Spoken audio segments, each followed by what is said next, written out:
Dans ce dernier exemple, je ne connais qu'une colonne. Je peux donc directement éliminer la méthode additive, puisque je n'ai rien à additionner.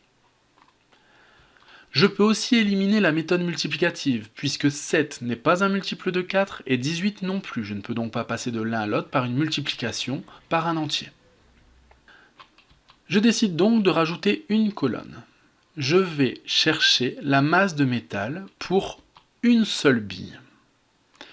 Si 4 billes pèsent 24 grammes, pour avoir la masse d'une seule bille, il me suffit de faire le calcul 24 divisé par 4. 24 divisé par 4 égale 6. Cela signifie qu'une seule bille pèse 6 grammes, ce que je peux compléter dans mon tableau dans la dernière colonne.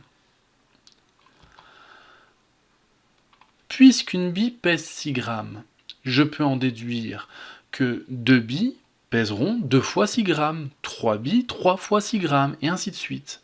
Je peux donc multiplier le nombre de billes par 6, puisqu'elles pèseront toutes 6 grammes, pour avoir la masse de métal. On obtient la deuxième ligne en multipliant la première ligne par 6. Je peux maintenant facilement compléter mon tableau. 7, si je le multiplie par 6, 7 fois 6, 42.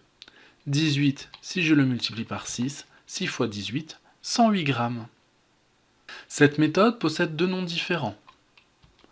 On l'appelle méthode du passage par l'unité. En effet, j'ai trouvé la masse d'une seule bille, c'est-à-dire d'une unité, pour en déduire ensuite la masse de plusieurs billes. Toutes les billes ont la même masse puisque c'est proportionnel. Donc le passage par l'unité, c'est le fait de chercher la masse d'une seule bille. On appelle aussi cette méthode la méthode du coefficient de proportionnalité. Lorsque j'obtiens la valeur pour une unité, j'ai trouvé par quel nombre il faut multiplier la première grandeur pour trouver la seconde. Ce nombre s'appelle le coefficient de proportionnalité. Si je reprends mon tableau, je vois bien qu'il faut multiplier par 6. 6 est donc mon coefficient de proportionnalité.